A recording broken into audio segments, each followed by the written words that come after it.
अहिंसा परमो धर्म की। देवादिदेव 1008 श्री शांतिनाथ भगवान की। गुरुवर आचार्य श्री विद्यासागर जी महाराज की।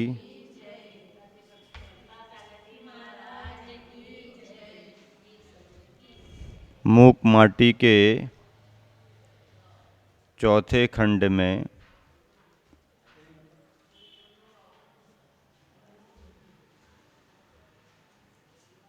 नदी की वार्ता, कुंभ की वार्ता और आतंकवाद की स्थिति चल रही है।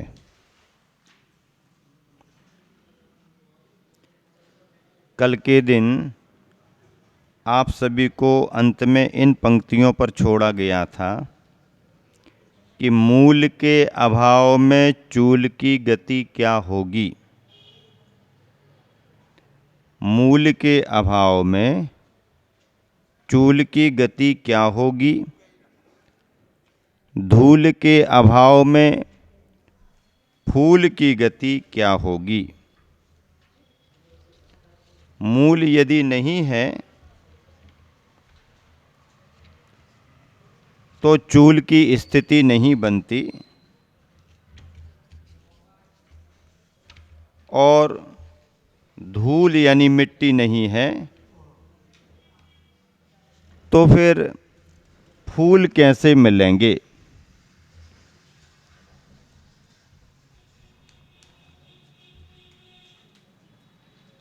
जब कभी भी चूल की स्थिति बनी है उसमें आधार मूल बना है। जब कभी भी धरा पर फूल खिले हैं तो उसका कारण जमीन है, मिट्टी है। कारण के बिना कार्य नहीं।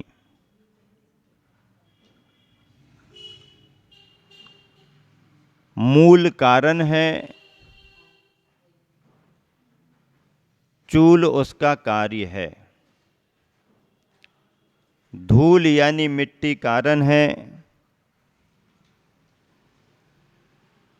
और फूल उसकी आगे की गति है। बताने की आवश्यकता नहीं। अब बल का दुरुपयोग नहीं होगा, समर्पण हो चुका है। ऊर्जा उपासना में उलट चुकी है और में उदारता उग चुकी है। देखो, समर्पण जहाँ होता है वहाँ बल का सदुपयोग ही होता है, दुरुपयोग नहीं।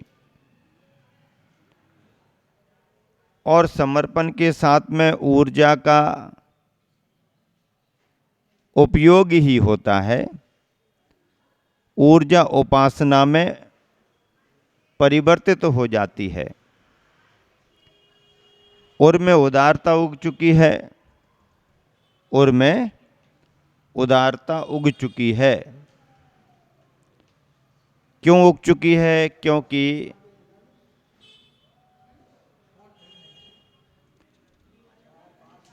और में उदारता उग चुकी है। और इत्यलम कहती हुई मौन लेती है नदी।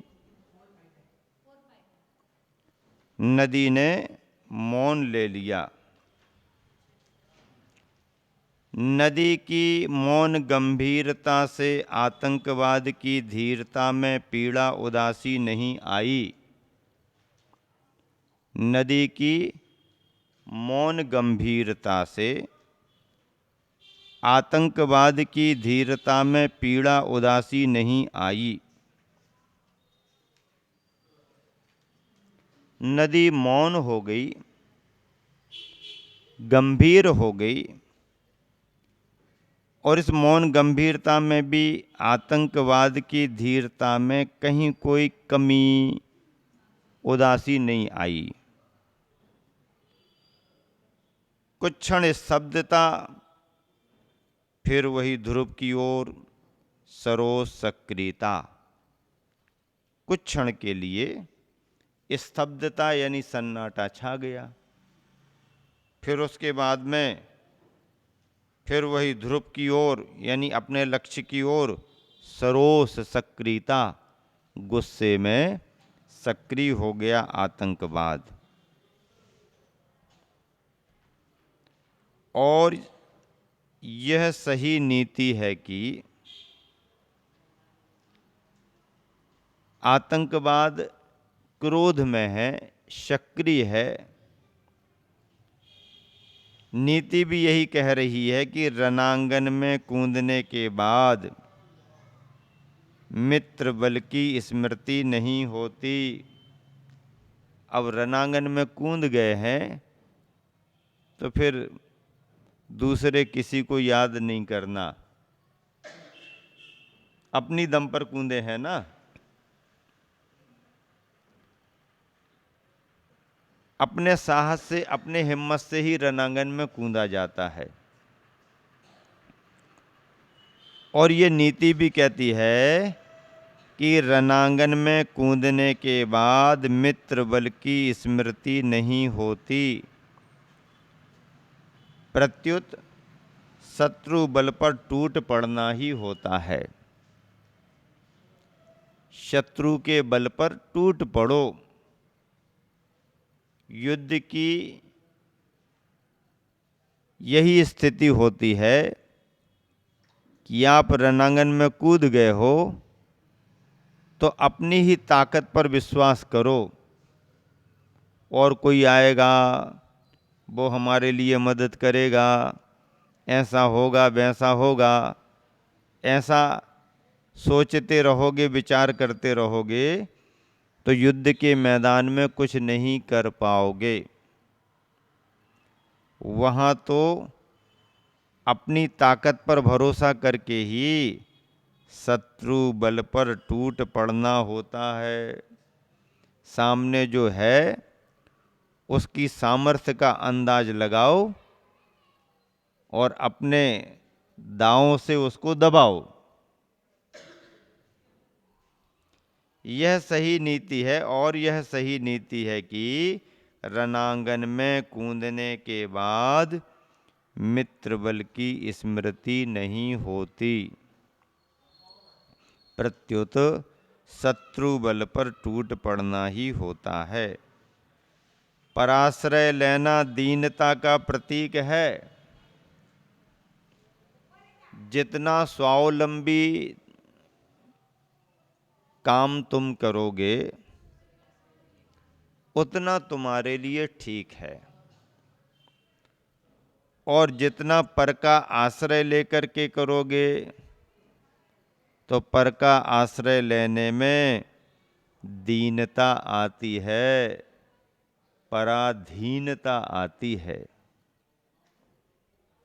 स्व का आश्रय लेने में स्वाधीनता रहती है, स्वतंत्रता रहती है, और दूसरों का आश्रय लेकर के काम करने में दीनता आती है। छोटा बच्चा होता है, जब उससे अच्छे से खड़े होना नहीं बनता, अच्छे से चलना नहीं बनता, तो फिर क्या करते हैं? उसके लिए एक 3 पहियों वाली गाड़ी दे दी जाती है और उसे पकड़ करके वो उसके साथ आगे आगे चलता जाता है, चलता जाता है, चलता जाता है।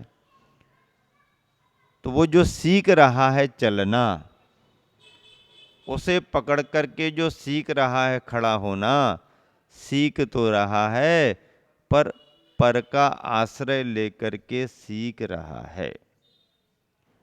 तो प्रारंभिक अवस्था में पर का आश्रय सहारा ले लें तो फिर भी ठीक है, लेकिन हमेशा हमेशा पर का आश्रय लेके चलो, पर का सहारा लेके चलो, तो जब कोई सहारा नहीं देगा तो तुमको बड़े विकल्प होंगे। भैया कोई तो सुन लो हमारी, मंदिर तक तो भेजा दो, दुकान पर छोड़ आओ, हम यहाँ बैठे हैं, कोई आ नहीं रहा लेने के लिए, ये पराधीनता है। पराधीनता पराश्रय से आती है और दीनता, दीन वृत्ति भी आने लगती है। अपने आप को असहाय, कमजोर महसूस करता है।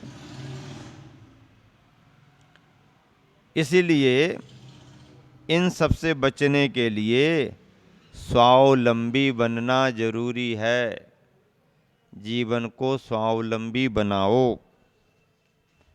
वही बच्चा जब बड़ा हो जाता है, अपने पैरों पर खड़ा होने लगता है, अपने पैरों से चलने लगता है और चलते चलते अपने ही पैरों से दौड़ने लगता है, तो फिर उसे 3 पहियों की गड्डी की जरूरत नहीं पड़ती। अब 3 पहियों वाला उदाहरण तो पुराना हो गया। अभी तो हमने एक जगह देखा, एक ऐसी उसकी गाड़ी बनी को उसको बीच में फंसा दिया।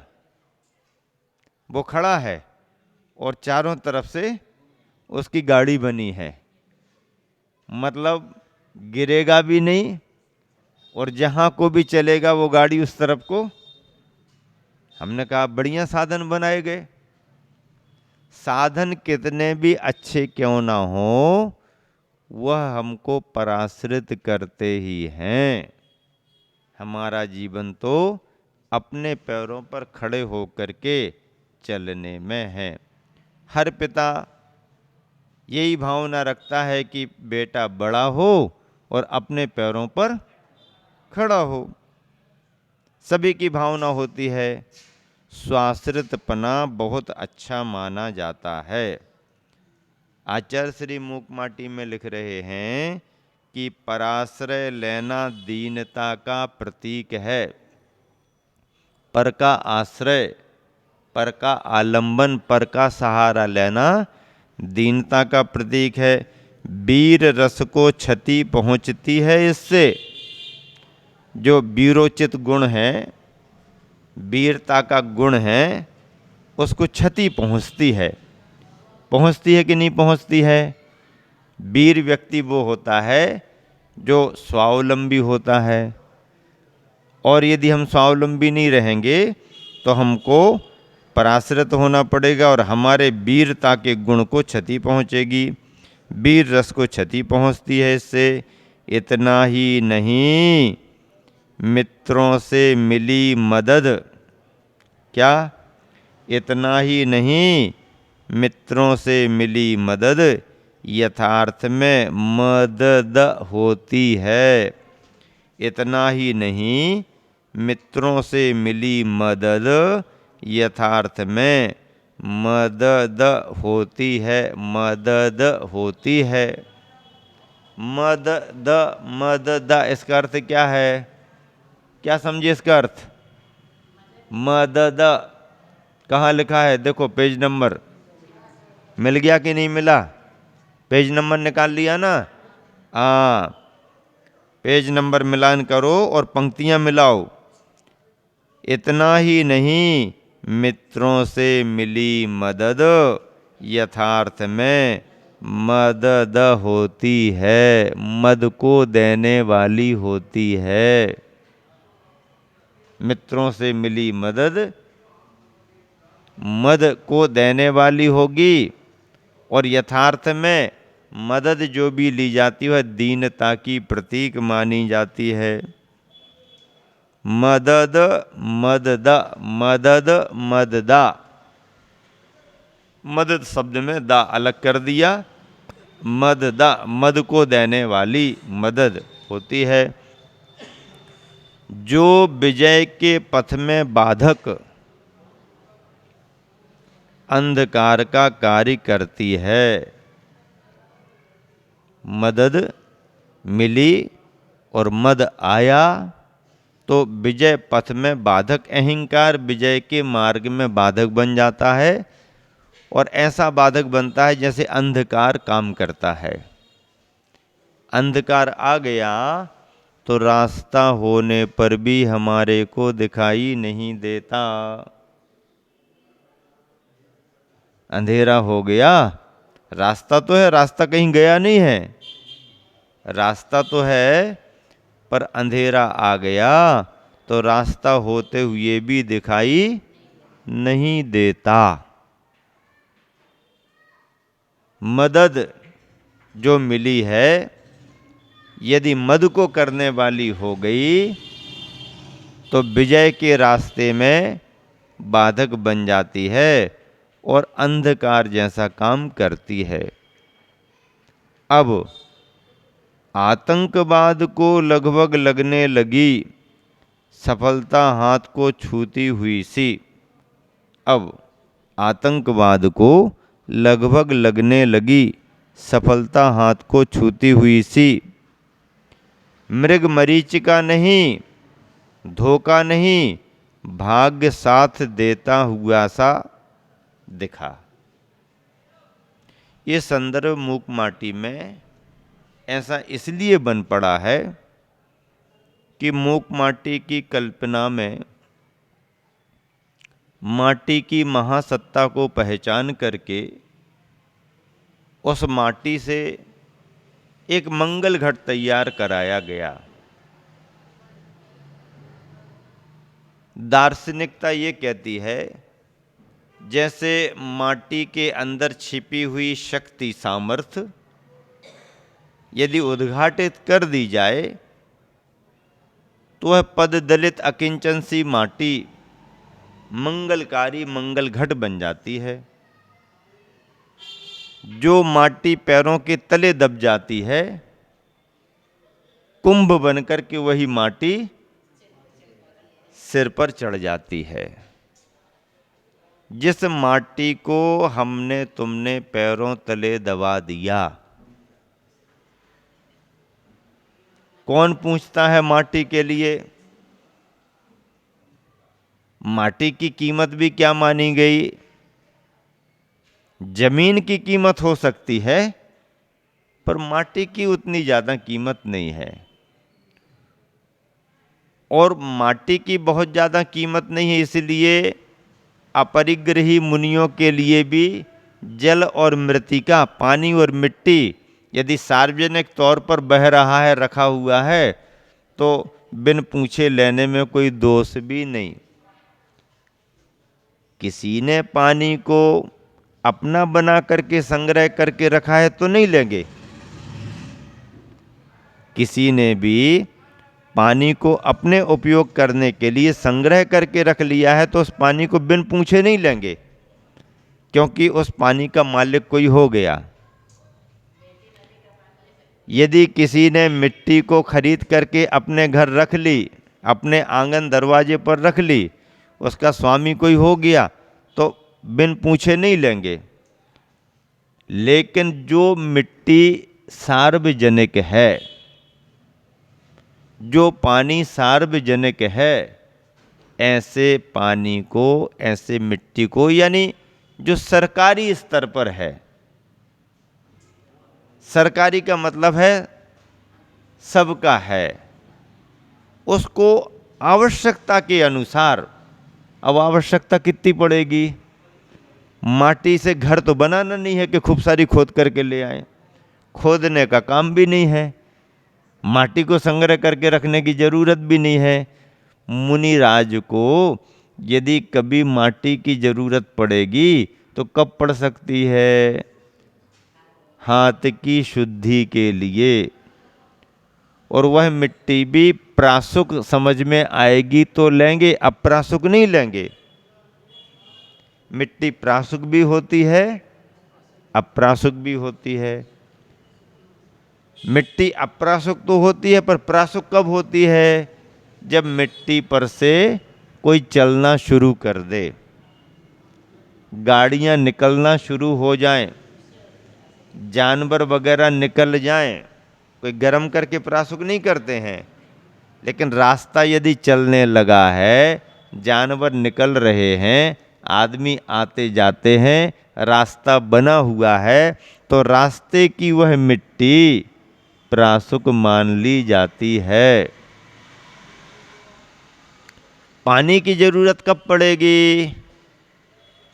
पीने के लिए तो जरूरत ही नहीं है, वो तो जब कोई पड़गाहन करेगा और निवेदन करके देगा तब लेंगे, इसके बिना तो काम ही नहीं बनेगा। तो जब पीने के लिए आवश्यकता नहीं है तो फिर पानी की ज़रूरत क्या पड़ सकती है? कभी कभार किसी परिस्थिति में, कमंडल में, यदि गृहस्थों के द्वारा दिया हुआ प्रासुक जल नहीं बचा है, कम हो गया या गिर गया, कमंडल खाली है, कोई आसपास में श्रावक नहीं है, ब्रह्मचारी वगैरह भी कोई नहीं है, यदि कोई सुपरिचित श्रद्धालु विवेकी श्रावक हो उसी को बता देंगे कि पानी की ज़रूरत है। पर ऐसी कोई परिस्थिति बने जब कोई भी आसपास दिखाई ना दे और जल की ज़रूरत पड़ जाए, तो ऊपरी कार्य को करने के लिए जल को भी लिया जा सकता है। लेकिन कौन से जल को लिया जा सकता है? प्रासुक जल को लिया जाएगा। प्रासुक जल कब बनेगा? किसने छाना, किसने गर्म किया? छाना नहीं, गर्म नहीं किया तो प्रासुक कैसे मानेंगे? ये छाना और गर्म करना ये प्रासुक ग्रहण करने की दृष्टि से है। यदि आहार में ग्रहण करना है तो बराबर मर्यादा से छानो और बराबर विधि पूर्वक गर्म करो, तब कहीं जाकर के हम उस प्रासुक जल को ग्रहण करेंगे। लेकिन ग्रहण यदि आहार में नहीं करना, ऊपरी कोई उपयोग करना है, इमरजेंसी है, सामान्यतः तो यही जल ऊपरी उपयोग में लेंगे जो प्रासुक हुआ है। आहार में जो जल लिया जाता है वही जल ऊपरी उपयोग में भी लिया जाता। मान लो किसी समय कोई नहीं है और बाहरी उपयोग करने को जल की आवश्यकता पड़ती है, तो जो झरनों से, पत्थरों से, घर से तो हो करके पानी बह बह करके आ रहा है, झरनों में से, झाड़ियों में से पानी झरझर करके घर से धो करके आ रहा है, वह पानी, अथवा जो पानी खुले तालाबों में है, धूप जिस पर दिन भर की पड़ती रहती है, पानी अपनी प्रकृति से धूप के कारण गर्म होने लगता है, ऐसे उस पानी को प्रासुक चरणान योग में केवल बाह्य शुद्धि के लिए कहा गया। यद्यपि ऐसे जल का उपयोग एक व्रती गृहस्थ भी जब तक छान नहीं लेगा करता नहीं है। भले गर्म ना करे पर छानता तो है। अब महाराज जी कैसे छाने, कैसे छाने, छानने का उपाय क्या है, छानने के लिए साधन क्या है? तो ऐसे समय में उसका विधान क्वचित कदाचित परिस्थिति विशेष में किया है, मुख्य मार्ग नहीं है, रोज का मार्ग नहीं है। इस दोष से भी बचना पड़ता है, बचना चाहिए। साधन सुविधा होने पर इसका उपयोग नहीं हो सकता। यहाँ कोई हाथ में लिए प्रासुक जल लेकर के खड़ा है, महाराज छना हुआ गर्म करके लाए आपके कमंडल में डाल दें, नहीं नहीं, शास्त्र में तो लिखा है ऐसा भी ले सकते हैं, हम तो वहीं का लाएंगे, नहीं, ये गलत हो जाएगा।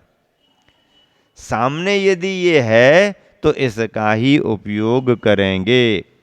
जंगलों में किसी अवस्था विशेष में कोई श्रावक नहीं है, त्यागी व्रती नहीं है और ज़रूरत आपत्ति काल पड़ गई तो उस समय कुछ उपयोग कर सकता है, और यदि उपयोग करता है तो बाद में उसका प्रायश्चित भी ले लेगा। देखो कोई रास्ता निकाला है तो एकदम मूल जैसा तो माना नहीं जाएगा, उसका उपयोग किया है तो उसका यथा समय प्रायश्चित भी करेगा, क्योंकि मूल मार्ग नहीं है, सेकेंडरी है, आपत्ति काल है। आपत्ति काल में यदि किसी ने प्रयोग किया है तो उसके प्रति उसके मन में विकल्प रहेगा, और विकल्प से छुटकारा पाने के लिए वह प्रायश्चित ले लेगा। ये विधान है। तो इस तरह से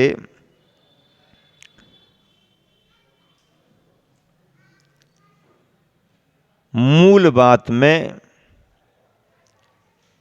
ये जो चल रही है, नदी की अपनी बात चल रही है, माटी की अपनी बात चली रही है। माटी की महासत्ता को पहचान करके माटी से मंगल घट बन गया है। ऐसा मंगल घट बना है कि जिसने सेठ जी के समूचे परिवार की पहचान भी बनाई, पुण्य के रूप में जय जयकार भी कराई, और अंत अंत में वह कुंभ मंगल घट परिवार का मार्गदर्शक बनते बनते मार्गदर्शक बनकर संरक्षक भी बन गया। कुंभ कहता है, मेरे रहते हुए आतंकवाद परिवार का कुछ बिगाड़ नहीं कर सकता, और आतंकवाद चाह रहा है कि मौका मिल गया है, धनी मानी सेठ है, इस सेठ ने संग्रह करके रखा हुआ है, इसको दबा दबा करके इसका सारा माल निकलवा लेना चाहिए। आतंकवाद की कल्पना इस काव्य में क्यों आ गई? आतंकवाद की कल्पना इस काव्य में क्यों आ गई? तो आतंकवाद की कल्पना आने का कारण भी है। जिस समय मूक माटी का लेखन कार्य चल रहा था, उस समय आतंकवाद की चर्चा जोरों पर थी। पंजाब प्रांत में उस समय 1984 के समय में खालिस्तान बनाने को लेकर के जो चर्चाएं चल रही थीं, जो तैयारियां हो रही थीं, जो एक तरह से गतिविधियां मालूम हो रही थीं, उन सारी गतिविधियों से आतंकवादी चेहरा समझ में आ रहा था। और फिर आतंकवाद की चर्चा तो पूरी दुनिया में है, आतंकवाद सब तरफ फैल रहा है, तो वह चर्चा इस काव्य की कल्पना से जुड़ गई, और काव्य की कल्पना में जुड़ गई तो अब आतंकवाद कहाँ जुड़ेगा? तो आतंकवाद सेठ जी को पकड़ने के लिए जुड़ गया, सेठ जी को दबाने के लिए जुड़ गया। क्या कहा जा रहा है? अब आतंकवाद को लगभग लगने लगी सफलता हाथ को छूती हुई सी। अब आतंकवाद को लग रहा है कि अब सफलता मिल जाएगी। मृग मरीचिका नहीं, धोखा नहीं। ऐसा नहीं कि मृग मरीचिका है, धोखा है, ऐसा नहीं। भाग्य साथ देता हुआ सा लग रहा है कि अब तो सफलता मिलेगी, भाग्य साथ देगा। और मौके का मूल्यांकन हुआ। मौके का मूल्यांकन, मौके का मूल्यांकन क्या कहलाता है? समय की नजाकत। मौके का मूल्यांकन क्या? समय की नजाकत। वक्त क्या कह रहा है, समय क्या कह रहा है, इस समय की स्थिति परिस्थिति क्या है, मौके का मूल्यांकन हुआ। मतलब मौका क्या कह रहा है, अवसर क्या कह रहा है, उसका आकलन हुआ। नौका को और गति मिली, नाव को और गति मिली, पवन का झोंका भर प्रतिकूल ना हो। नाव को गति तो मिल गई है, नाव आगे बढ़ चुकी है, बस एक ही बात है कि हवा का झोंका नाव को प्रतिकूल ना कर दे। नाव को गति तो मिल गई, नाव आगे तो बढ़ने लगी है, बस एक ही बात है कि हवा का झोंका नाव को प्रतिकूल ना बन जाए। बस यही एक भावना ले, यही एक भावना ले। मतलब मौके का मूल्यांकन हो गया है, आतंकवाद ने वहाँ की सारी स्थिति को समझ लिया है, और स्थिति क्या बनी कि नौका को और गति मिल गई, नौका आगे बढ़ने लगी। बस चिंता ये है कि कहीं पवन का झोंका, हवा का झोंका प्रतिकूल ना हो जाए। अब यदि नाव की गति बढ़ भी गई और तीव्र हवा विपरीत दिशा से आने लगे तो नाव आगे नहीं बढ़ पाएगी, प्रतिकूल ना हो। बस यही एक भावना ले। आखिर आतंकवाद मार्ग अवरोधी बनकर परिवार के सम्मुख खड़ा हो। आखिर में, अंत में आतंकवाद आकर के मार्ग अवरोधी बनकर परिवार के मार्ग में सामने सामने आकर के खड़ा हो गया। जिस रास्ते से परिवार आगे बढ़ रहा उस रास्ते पर आकर के खड़ा हो गया, परिवार के सम्मुख खड़ा हो। कह कहाहट के साथ कहता है, कह कहाहट, कह कहाहट क्या? अट्टहास जैसे करते ना, अट्टहास। कह कहाहट के साथ कहता है, जैसे रावण हंसता है ना, तो रावण की हंसी में क्या क्या झलकता? रावण की हंसी में, रावण की हंसी में अहंकार झलकता है। रावण इस तरह से हंसता है कि उस हंसी में दूसरे को कुछ समझता ही नहीं।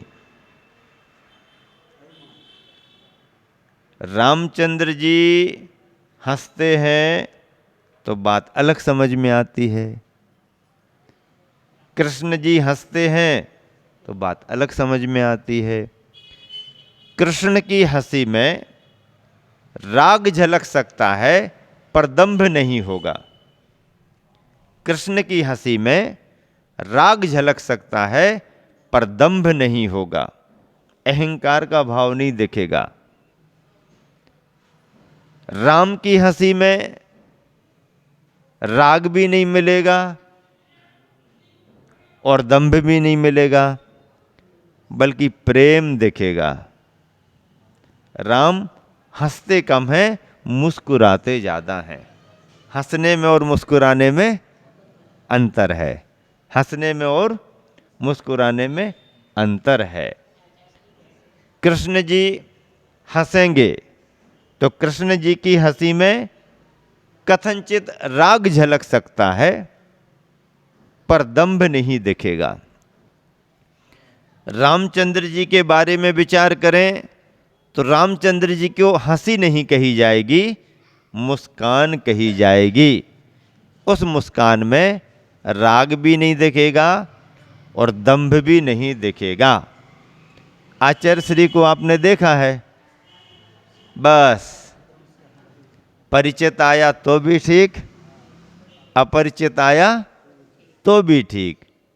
आशीर्वाद देना है तो सभी को देना है और नहीं देना तो किसी को भी नहीं देना। ये आचार्य श्री की स्थिति है। रामचंद्र जी की मुस्कान बताई गई, अथवा हास्य भी कहेंगे तो स्मित हास्य, बस दांत नहीं दिखेंगे और चेहरे पर प्रसन्नता आएगी। लेकिन रावण की बात करो तो भैया दीवारें हिल जाएं, छत उड़ जाए, धमाके होने लगें।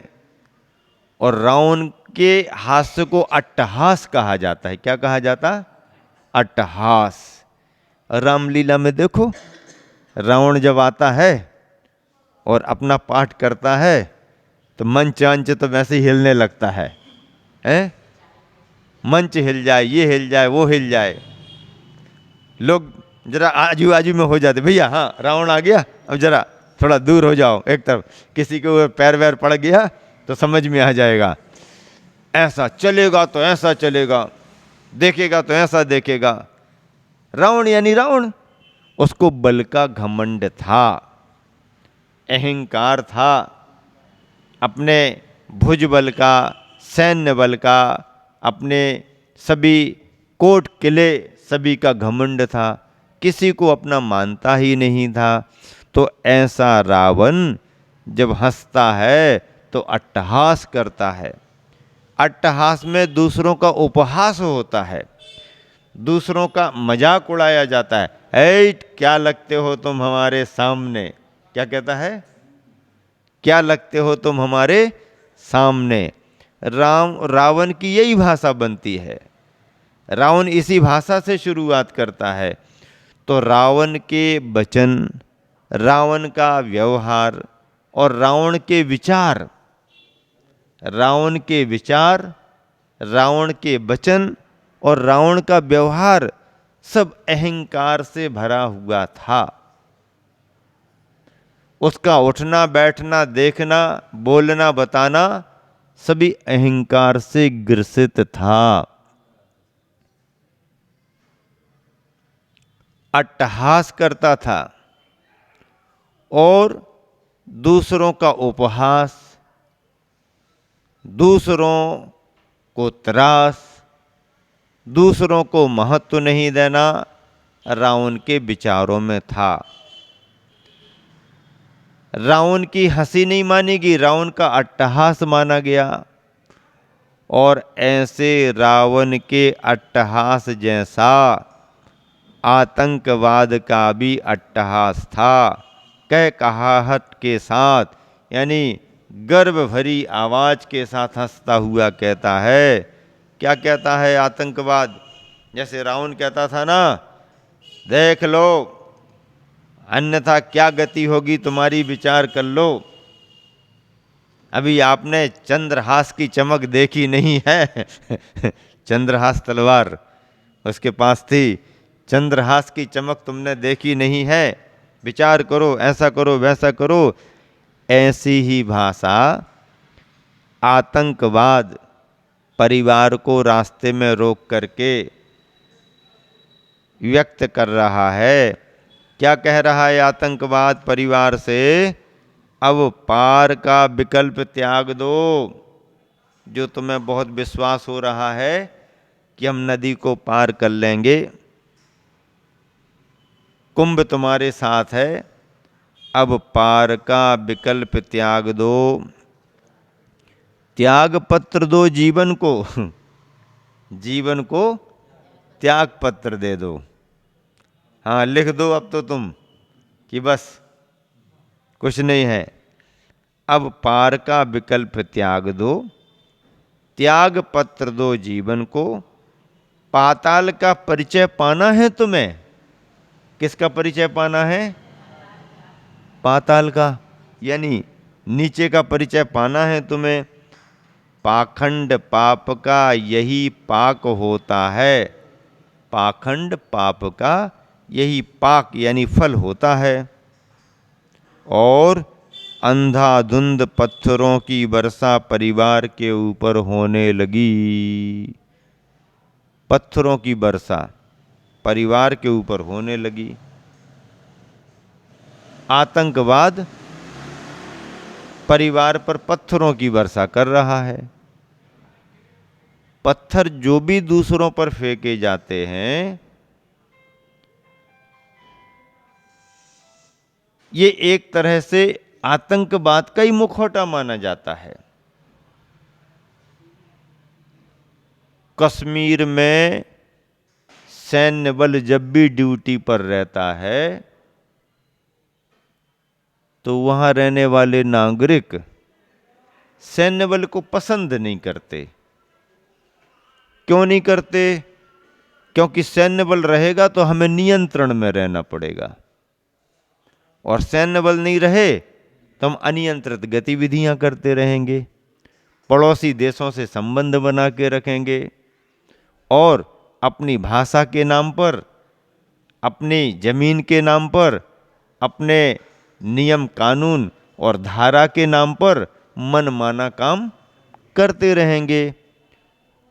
वर्षों से सरकारें परेशान रहीं, और सेना जब भी वहां पर सेवा के लिए जाती तो वहां के लोग उन पर पत्थर फेंकते, तुम्हारी जरूरत नहीं है, वापस जाओ।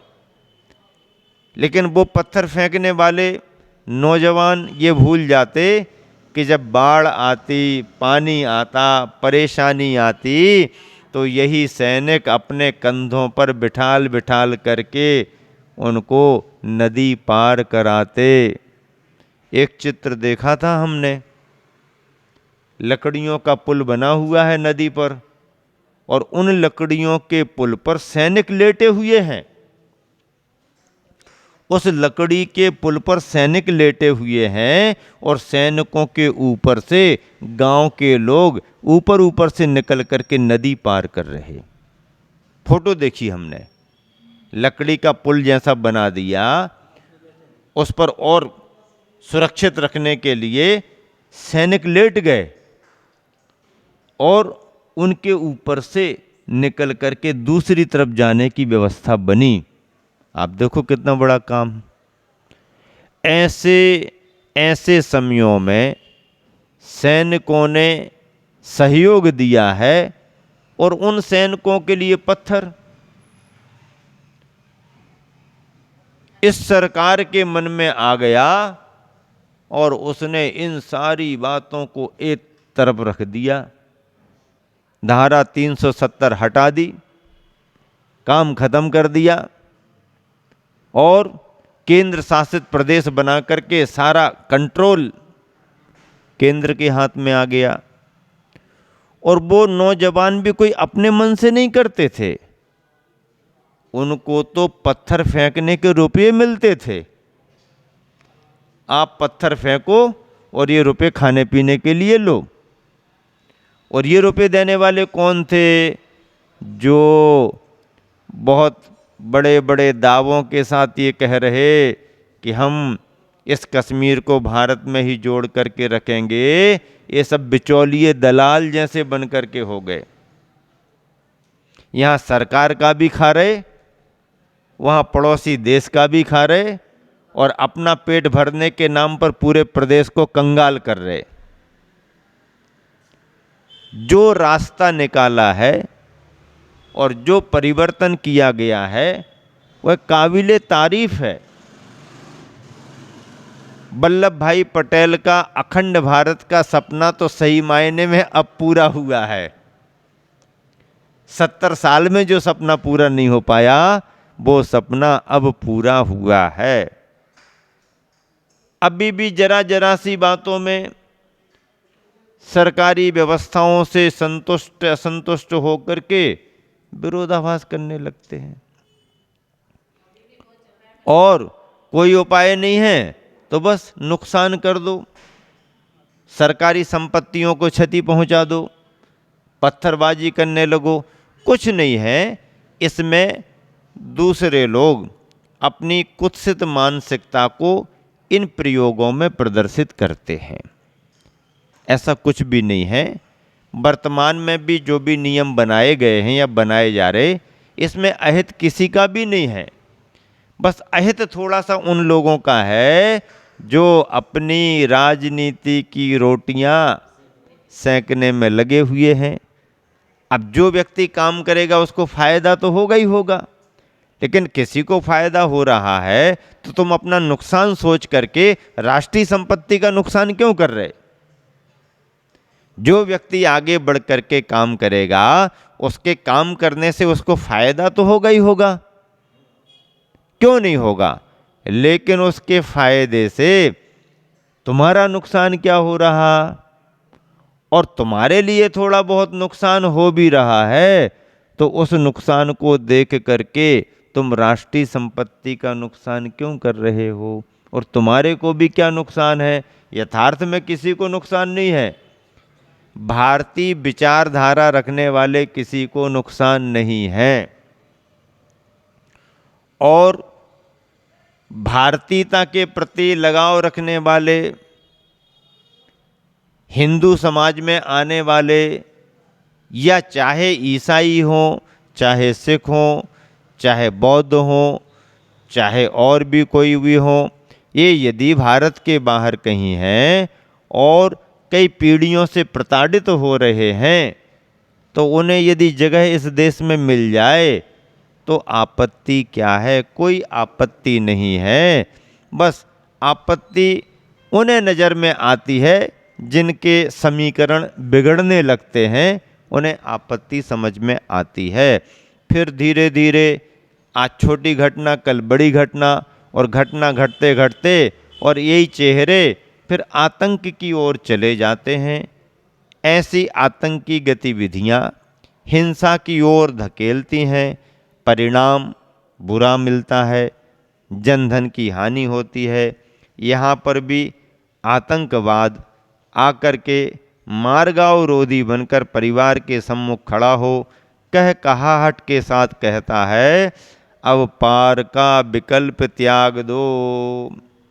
हम पार हो जाएंगे नदी, इसका विकल्प छोड़ दो। अब मन में भाव ही मत लाओ कि पार हो जाएंगे। त्याग पत्र दो जीवन को जीवन को त्याग पत्र दो।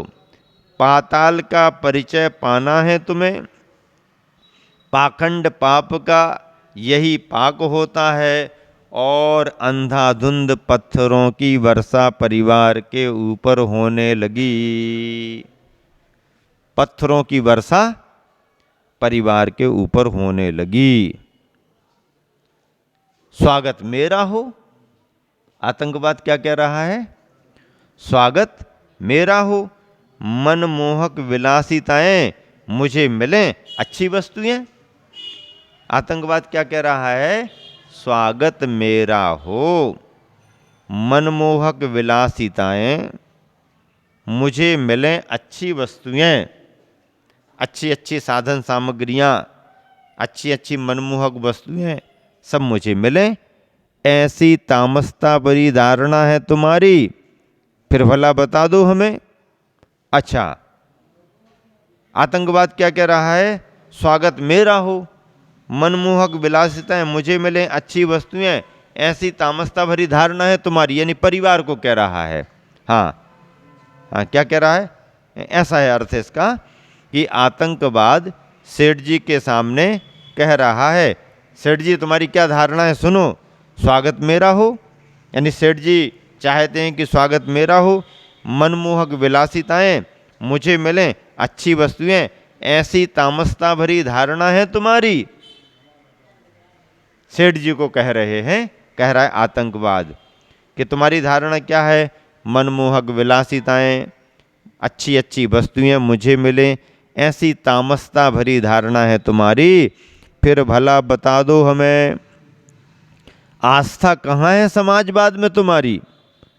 आस्था कहाँ है समाजवाद में तुम्हारी? वो प्रश्न कर रहा है कि सेठ जी अब बताओ तो, आस्था कहाँ है समाजवाद में तुम्हारी? समाजवाद का मतलब है समानता का वाद। समाजवाद का मतलब है सभी को समानता का दर्जा मिले। तो आस्था कहाँ है समाजवाद में तुम्हारी? सबसे आगे में, समाजवाद में क्या? हाँ, समाजवाद समाजवाद समाजवाद की बात तो करते हो, हम समाजवादी हैं, हम समाजवादी हैं, हम समाजवादी हैं, हम सबको समानता का भाव रखते हैं, समानता का अधिकार देते हैं।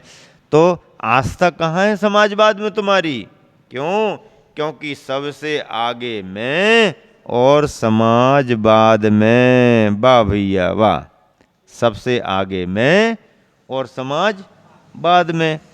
अब मैं सबसे पहले और समाजवाद में, फिर समाजवाद रहा कहाँ? समाजवाद नहीं रहेगा, वो तो व्यक्तिवाद आ जाएगा। आस्था कहाँ है समाजवाद में तुम्हारी? सबसे आगे में समाजवाद में, समाजवाद में सबसे आगे में। अब किसी की मान्यता में ये हो कि मैं ही सबसे आगे रहूँगा, मेरा परिवार का सदस्य ही सबसे आगे रहेगा, तो समाजवाद थोड़ी होगा, ये तो वंशवाद हो जाएगा। पहले पिताजी राजा रहे, पिताजी चले गए तो उनका बेटा राजा हो गया, वो गए तो उनका बेटा राजा हो गया, तो गद्दी तो तुम्हारी हो गई ना, समाज की थोड़ी गद्दी है। गद्दी किसकी हो गई? स्वयं की गद्दी हो गई। अब जो भी तुम्हारे परिवार का वारिस होगा वही बैठेगा। तो ये तो परिवारवाद हो गया। कौन सा वाद हो गया? परिवारवाद हो गया। ये समाजवाद नहीं है। परिवारवाद का मतलब है परिवार परिवार को ही प्रमुखता, अन्य लोगों को प्रमुखता नहीं।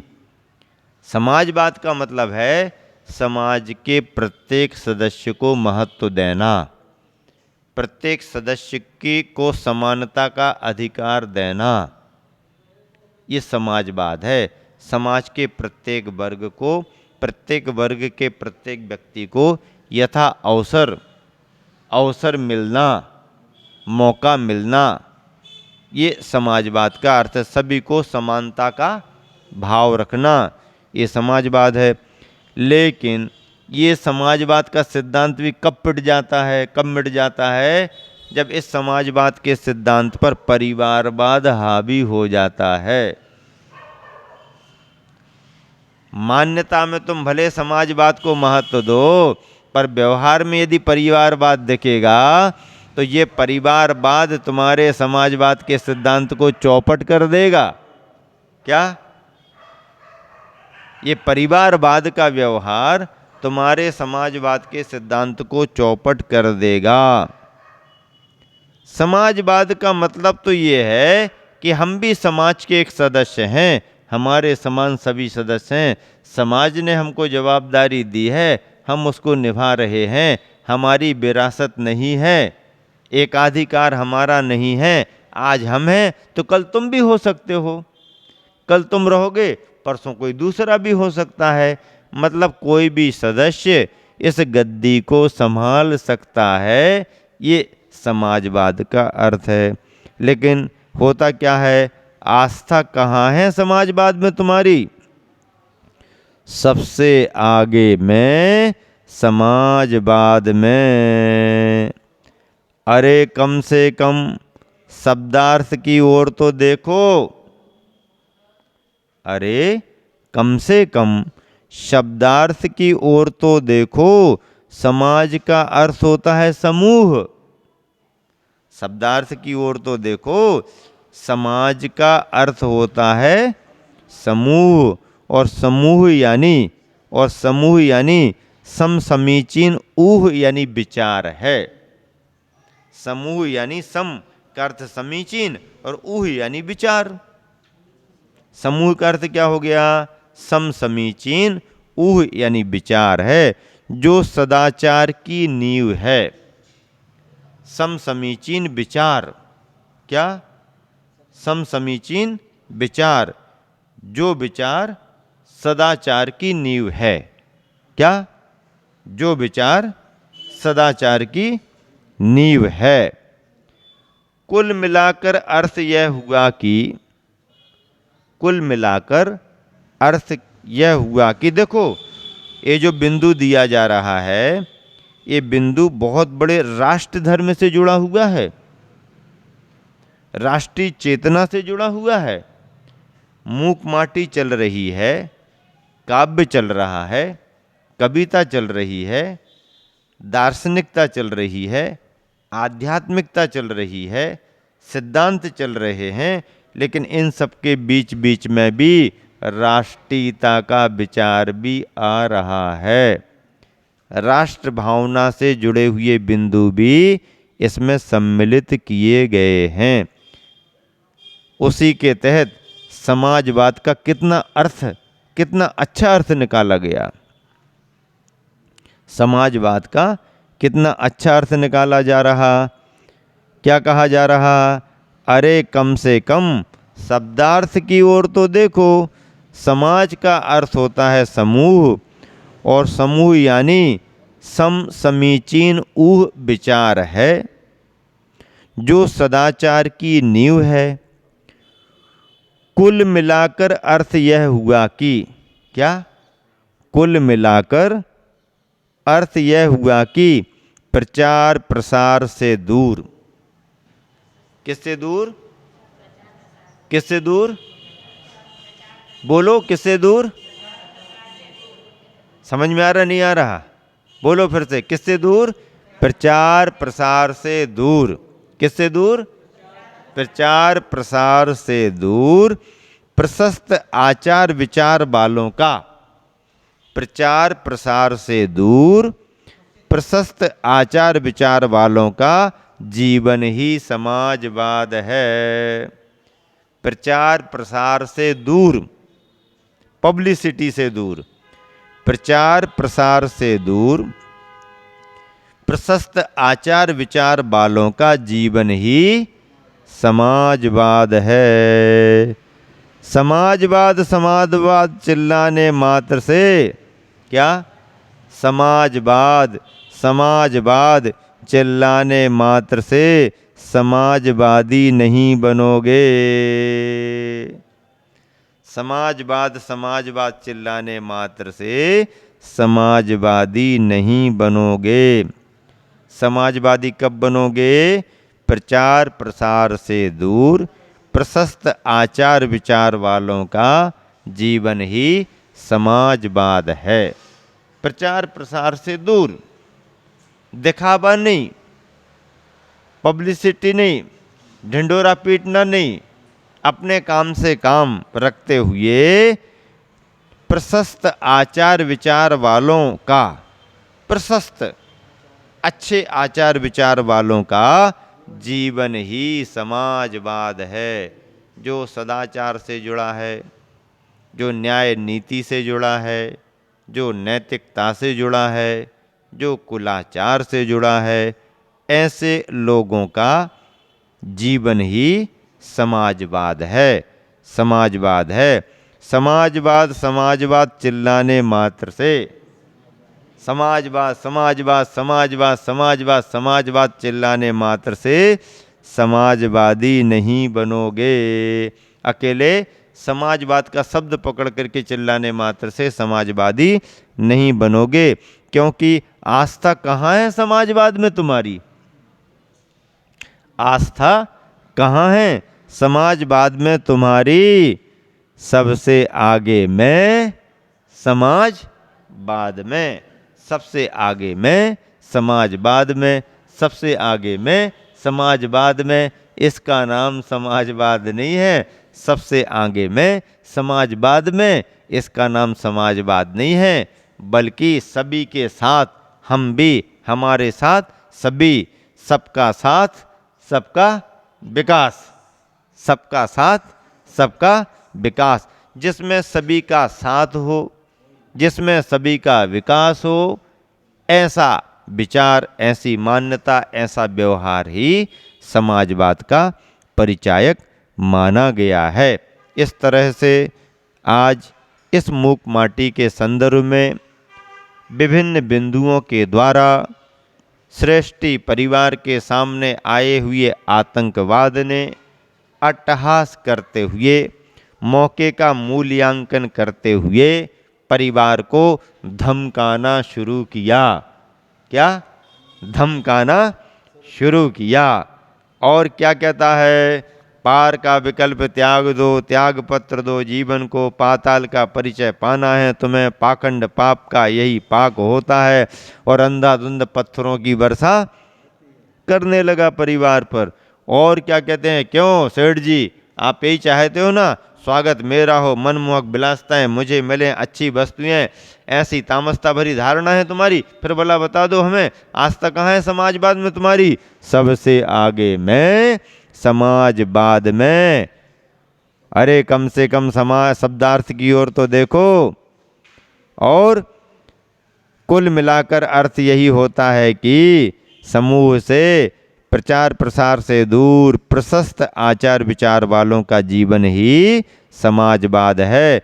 समाजवाद समाजवाद चिल्लाने मात्र से समाजवादी नहीं बनोगे। आज के कथन का सार आपके सामने रखा गया। समय हो गया है। महावीर भगवान की जय। फूलों से मुस्कान है, मुख तेज सूर्य जैसा, शब्दों में कैसे है होगा वर्णन, समता सागर जी मुनिराज का।